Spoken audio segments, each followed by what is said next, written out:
Hello everyone, Books with Banks back again with another book review, and today I'm talking about a book I mentioned in a video a few weeks ago, but now I finished reading it and I've had a discussion with my book club about it, and this is One Dark Window by Rachel Gillig. This was published last year, 2023, and this is the first half of her Shepherd King duology.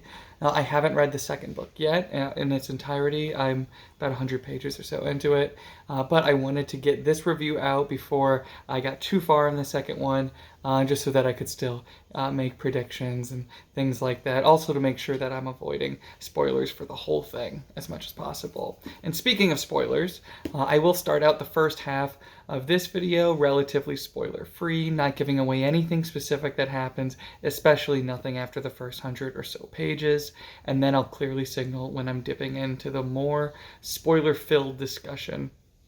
But that'll be later. And if you haven't already, it would mean a lot if you could please like and subscribe. Thank you so much. Here we go. So, what is this book about? This is the story of Elspeth Spindle, a young woman living in the isolated dark fairy tale-esque town of Blunder, a town that's been surrounded by a dense and magical mist that seems to infect and or grant magical powers to random individuals, but those magical powers always come with infection, degeneration, a negative kind of side of things. The dark magic from the mist and the magic of infection, it's all bad news. We hate this, and the king and his destrier elite guards and knights are tasked with hunting down any afflicted by the infection and by this dark magic. But the royals and the nobles and the richest and most well-to-do of society, they use their own type of magic that's different from what comes from the forest. And this is all magic tied to a deck of cards, all ridiculously valuable. But there are 12 suits and 12 of card type 12 and one of card type 12, kind of like a 12 Days of Christmas sort of thing. You fill in everything in between. The magic that one can harness with these cards is deemed appropriate and safe, so long as the cards are used in moderation, but every different type of card grants a different type of power, be it super strength, mind reading, compulsion, beauty, invisibility, and so on. So that's kind of the gist of the world here, and if any of that sounds interesting, I definitely would give this a try. But with the story and our characters, our main character is actually more like two. Elspeth Spindle was infected at a young age, and also for the longest time now, she's had this dark, mysterious voice of a nightmare character in her head, constantly talking to her, usually talking to her in rhyme. I didn't mind it, but be warned if you're not the biggest fan of a bunch of rhyming riddles and kind of obfuscation, you might not be a fan of at least that part of the book.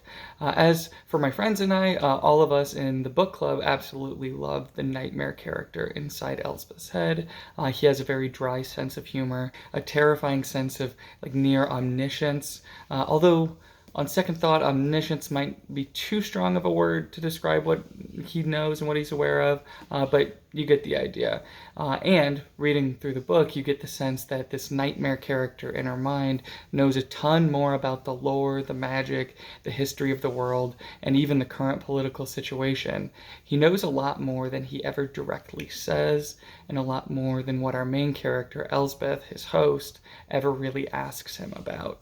As a magical play on the inner monologue and a literalization of someone growing up with a darker, hidden personality, I think this is easily the strongest aspect of this first book, for sure. But basically, since our dear Elspeth was infected, her family has hidden her away with her aunt and her uncle and her cousin Ione. Might be pronouncing that wrong, Ione. But Elspeth's mother died when she was young, and her father has since remarried, and here we get into a bit of the Cinderella similarities I spoke about in another video. But Elspeth, of course, has two stepsisters, and at the beginning, everyone is going to a ball at the king's palace, a palace called Stone. Once they get to the ball, the different royals and noble families Elspeth has run-ins with, the true significance of who has which cards in that magical deck and who's been collecting them, stealing them, trading for them, all of this starts to be revealed to Elspeth as it's revealed to us. And there you have it. That's basically the introduction to this wonderful story. Now, let's talk about strengths and weaknesses. I'll say right away that the characters, for the most part, are extremely well realized with very little page time. It's odd getting to the end of say like a 5-chapter or a 5-page chapter and realizing, wow, I could pick out all 5 members of that certain family in a crowd because they've just been also efficiently and succinctly introduced. And then, of course, you have a wonderful dynamic between Elspeth and the nightmare in her head. Again, most of the group I read this book with, most of the group didn't care as much for Elspeth. I would personally argue that it's a duo that can't really work as well as they do without her. I think she's an important part of that dynamic. And I just love the idea of her growing up hiding these dark secrets and hiding from authorities. It almost read at times like, she was hiding from like the Inquisition or something like that. And her inner turmoil and rage about all of that is, I think, is a constant throughout the book. And yeah, I think we really do have a great protagonist with Elspeth. Her cousin Ione is fascinating as well, and she's fascinating in how she sort of fits into the Cinderella fairy tale tropes as well. All in all, it's a great cast of characters, and there's only one of which I wish we had gotten a little bit more depth into, but there is book 2 in the duology, so I'll have to wait and keep reading and see if that character's deeper development is coming. I'm not going to say who I'm talking about to make sure that I do avoid spoilers. I'll also add that the quaint little town being swallowed by this oppressive and dark magical mist, Gillig knocked the tone right out of the park. Having started the second book, I think she even does a better job. I think she does an even better job with the tone in that one, and she already did a great job with this. Some of my friends raised questions about more kind of practical, technical rules and limits with the magic. Things like what's beyond the mist, what's the sense in not trying to figure out what's out there, what are the actual technical aspects and rules of individuals' exposure levels to the mist, and how does this affect who's infected, how they're infected. A lot of intriguing questions, great for discussion. However, none of those particularly distracted me from the story, though I could see how they might distract others, someone really excited to get into those more technical aspects of magic when they read fantasy. I personally just took it at face value, the mist kind of being a way for Gillig to isolate her cast and her setting and make it a smaller, more intimate fairy tale. We don't need to know what the whole wide epic fantasy world looks like, really, for the story to be intriguing, and I'm fine with that. This might sound weird, but if you really like trees, there's a lot of references to different types of trees, as they're the family names of all the noble families. There's also a lot of symbolism with trees that Gillig gets into here.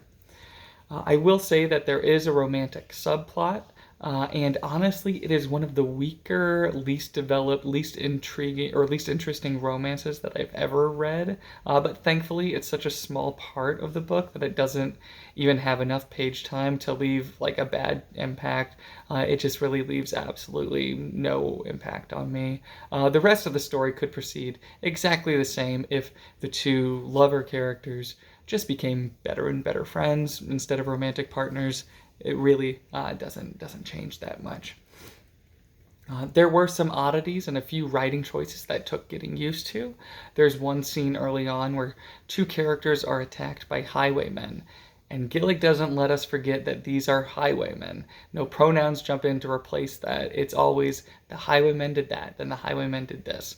But after the fact, kind of knowing how important that scene turned out to be, I'm guessing Gillig was trying to call attention to some of the peculiar oddities of that random encounter, because it does tie into the rest of the novel in a big way that I won't get into for spoilers.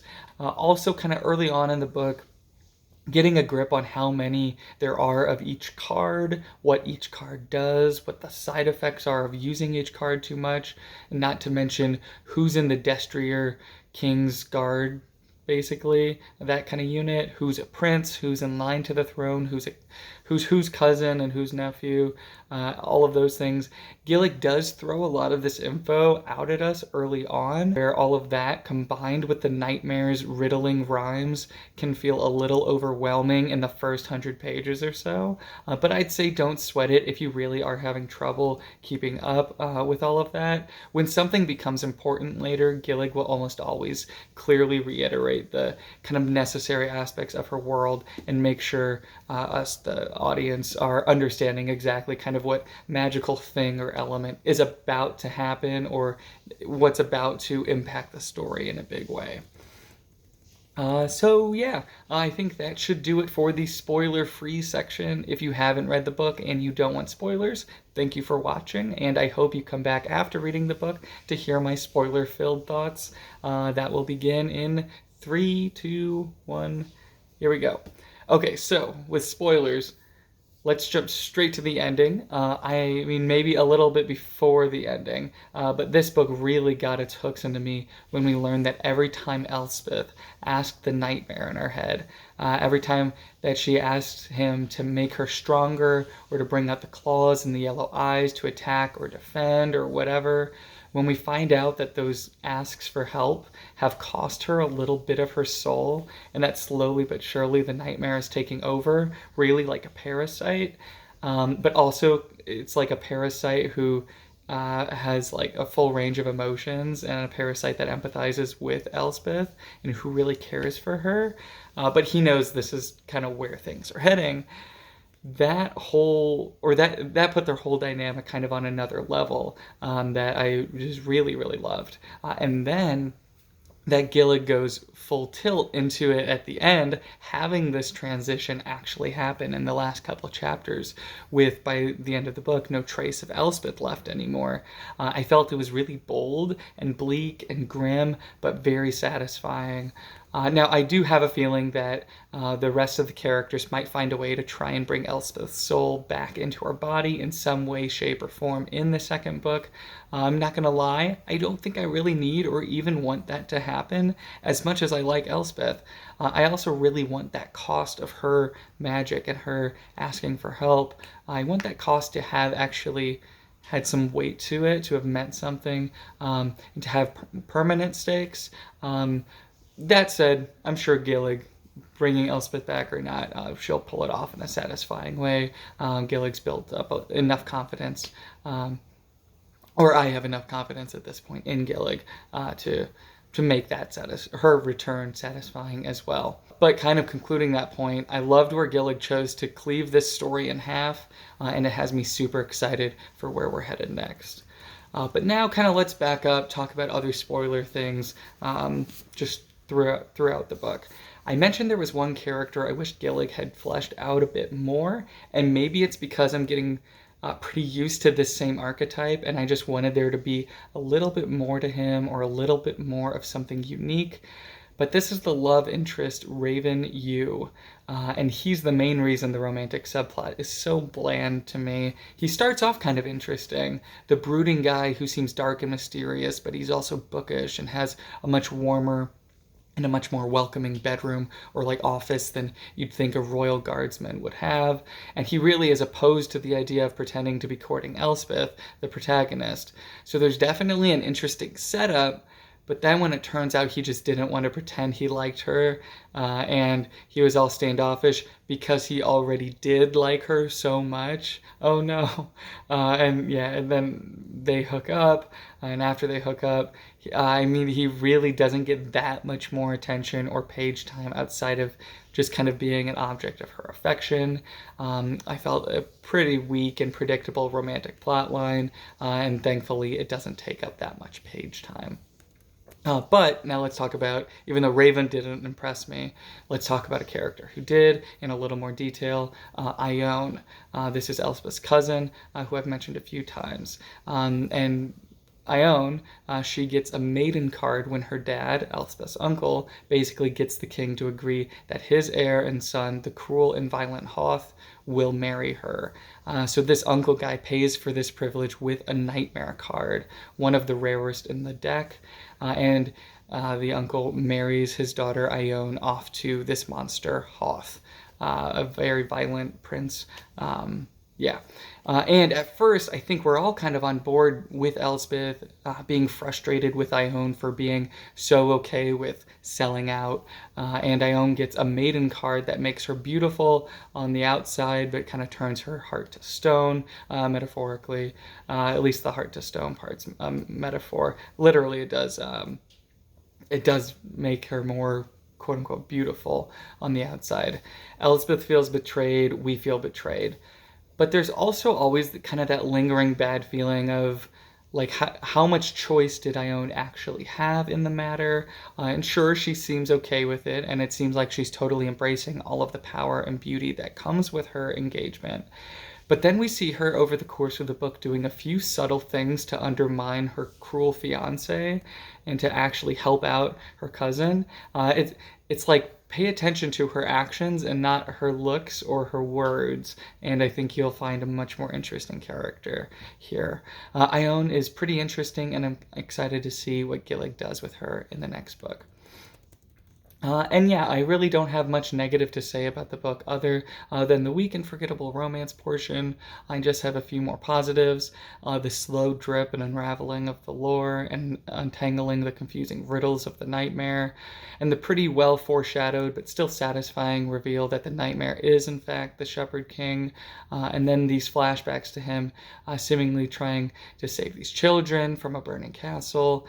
I felt Gillig gave just enough answers where we weren't left too frustrated or confused by the end of this one, but she also left enough exciting mysteries about the history of what happened centuries ago that we can hopefully get some answers to in the next book. Yes, and so in conclusion, a wonderful, dark, twisted fairy tale in which Rachel Gillig seizes her opportunity to use the fantasy genre to explore and literalize these wonderful ideas of the darkness within, bartering one's soul, inner versus outer beauty, and so on. Just really wonderful stuff, and I highly recommend this to anyone, especially anyone who might be looking for a more focused and smaller scale fantasy as a break from kind of those massive continent sweeping epics that seem to dominate the genre lately.